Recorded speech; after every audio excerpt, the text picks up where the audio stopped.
If you give me 15 minutes, I'll show you 4 dead simple investments to get rich without getting lucky. That's it. That's the whole pitch for this video. Your time is valuable, so let's get right into it. First things first, I'm not here to hold you hostage. So here's a table showing all 4 funds I'll be covering in this video: SPMO, the Triple Qs, Chat, and SMH. All funds I've covered many times before. The second column shows the weights I'd personally assigned to each fund, and the rest of this table summarizes why. Let me point out 2 quick things before we jump into the first fund. 1, this isn't some random list of AI funds and stocks like you'll see in other videos. I picked these specific funds and these specific weights based on how their holdings overlap to get the most exposure to the best AI stocks while still managing my risks. That's what it means to get rich without getting lucky. And 2, I'm not a financial advisor, so I'm sharing my research for educational purposes only. My background is in electrical engineering and data science, blah blah blah. Let's get to what you're actually here for. The first fund on my list is the S&P 500 Momentum ETF, ticker symbol SPMO. Don't let the name fool you. This fund does not track the S&P 500, and its holdings are balanced completely differently. Here, let me show you. The S&P 500 is a basket of 500 stocks from the biggest publicly traded US companies, and it's weighted by their market cap. So the bigger the company, the bigger the weight inside the basket. The thing is, 500 companies is a lot, so the S&P 500 tends to grow slow and steady, even when its biggest holdings are making massive moves. For example, the top 5 companies in the S&P 500 right now are nvidia, Microsoft, Amazon, and Google if you combine their Class A and Class C shares. Google is up by 25% in the last year. Amazon and Microsoft are up by around 30%, and nvidia stock is up by over 50% in the last year alone. But even though these massive AI market winners sit at the very top of the S&P 500, it's only up by around 20%. Don't get me wrong, 20% is a great one-year return, especially for how safe and diversified the S&P 500 is. But the S&P 500 Momentum ETF grew almost twice as fast. It's called the S&P 500 Momentum ETF because it holds the 100 stocks in the S&P 500 with the highest momentum score, which is just the stock's 12-month change in price divided by its volatility. Then that momentum score is multiplied by the company's market cap to get the final weightings for the fund, which changes the order of its holdings. As a result, the top 5 companies in SPMO are nvidia, Meta Platforms, Amazon, Broadcom, and JP Morgan Chase, while we have companies like Apple, Microsoft, and Google sitting at the top of the S&P. So I get 3 big benefits from holding this fund. First, while every other fund on my list is rebalanced quarterly, this one is only rebalanced twice a year, which lets its winners ride even longer. 2, I'm also diversifying the way that my funds get managed. While the rest of my funds are either market cap weighted or actively managed, SPMO is balanced by this momentum score metric. And 3, this fund literally manages its own risks, since any stock with high volatility would get a lower momentum score. That means the stocks at the top of this fund aren't just the biggest companies or the ones with the most gains. They're the ones with the best risk-adjusted returns. And speaking of risks, I found out that over 100 online data brokers were selling my personal data, and they might be selling yours too. That's why I joined Delete Me, the sponsor of this video. Delete Me is a hands-free subscription service that will remove your personal information from hundreds of online data brokers. You just sign up, enter your information, and let their experts get to work. They've reviewed almost 50,000 listings for me so far, saving me countless hours in the process. After 7 days, you get a privacy report that shows you everything they've done. I've been with Delete Me for years now, so I just got my 11th report, and these data brokers had way more than just my personal information.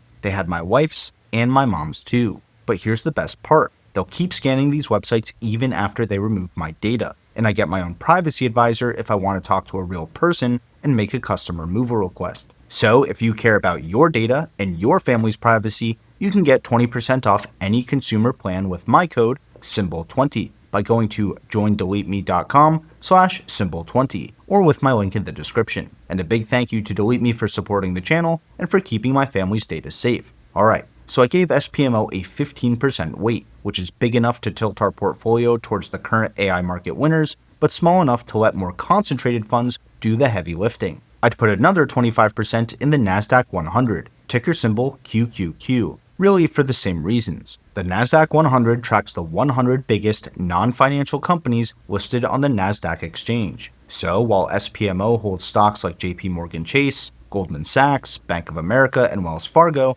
This fund focuses exclusively on tech, communications, and consumer platforms benefiting from this massive AI boom. And while the S&P 500 Momentum ETF is limited to US companies, the NASDAQ-100 includes companies like ARM Holdings, a UK-based company that designs power-efficient chip architectures for smartphones and data centers, and then licenses those designs to other chip makers, or companies like ASML, the only company on Earth that builds the $300 million ultraviolet lithography machines used to make those advanced chips. And that company is based in the Netherlands. And while SPMO is rebalanced twice a year based on momentum scores, QQQ is rebalanced quarterly by market cap, which means bigger and more stable companies will always stay near the top. That's what I mean when I say I picked these funds to work together. Case in point, here's a table showing the S&P 500's returns each year for the last 10 years. Both the S&P 500 Momentum ETF and the NASDAQ-100 outperform the S&P 500 more often than not, and sometimes by double digits. And because they're managed so differently, they'll outperform the market at different times. At least one of these two funds has beat the S&P 500 in 8 out of the last 10 years, making holding them both a great way to get rich without getting lucky. Alright, while the first two funds are great foundations for our portfolio, these next two funds are much more targeted for the AI revolution itself. One big thing that all investors need to understand is that foundational AI models like GPT-5, Gemini, and Claude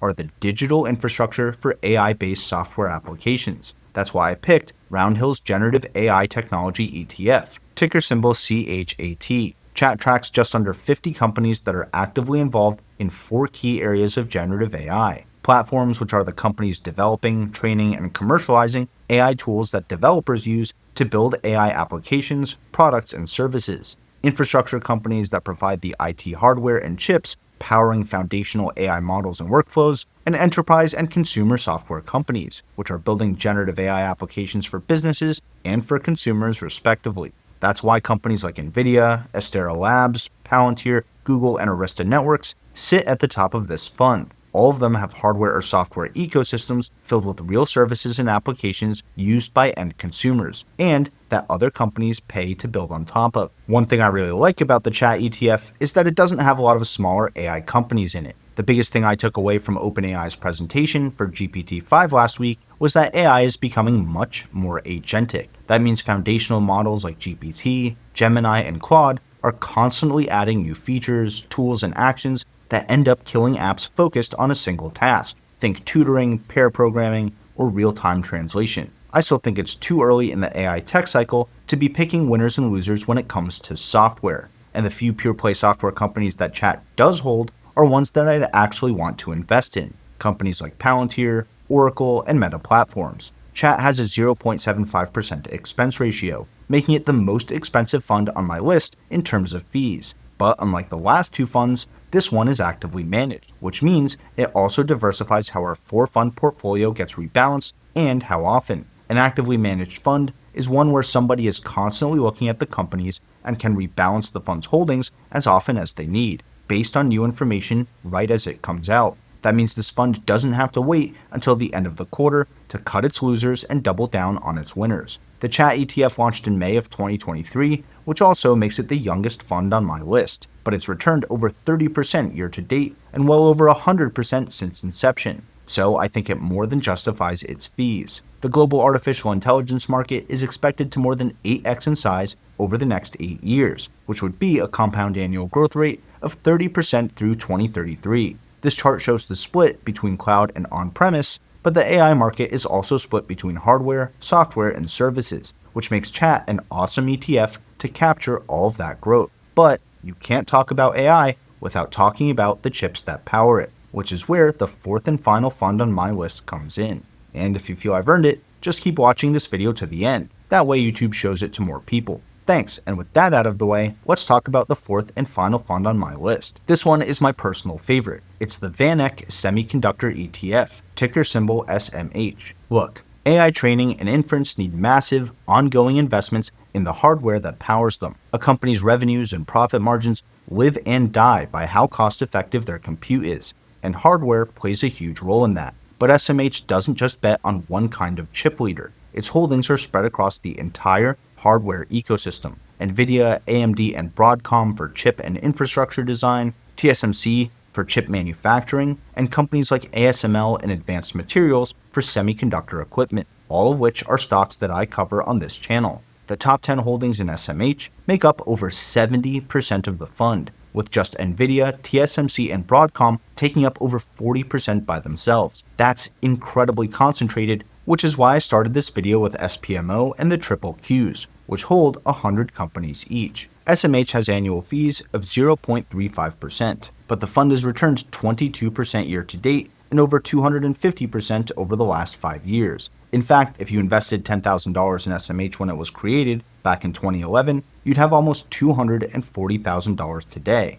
And the next few years look just as good for semiconductors, since the global AI chip market is expected to almost 9x in size over the next 8 years. That's a compound annual growth rate of over 31% through 2033. SMH is a great way to capture that growth and get rich without getting lucky. Alright, I started this video by saying I picked these funds and their weights based on how they work together. So here's that summary table again of everything I covered. The S&P 500 Momentum ETF and the NASDAQ-100 make up the foundational 40% of this 4-fund portfolio, while the Roundhill Generative AI ETF and the VanEck Semiconductor ETF are our funds focused specifically on targeting the winners of the AI revolution. Chat focuses on the 50-ish companies winning the overall AI revolution, while SMH concentrates on the hardware that powers it. But this isn't just about outperforming the market, it's about managing our risks, which is why we're getting exposure to well over 100 individual stocks and rebalancing our holdings based on a wide variety of factors,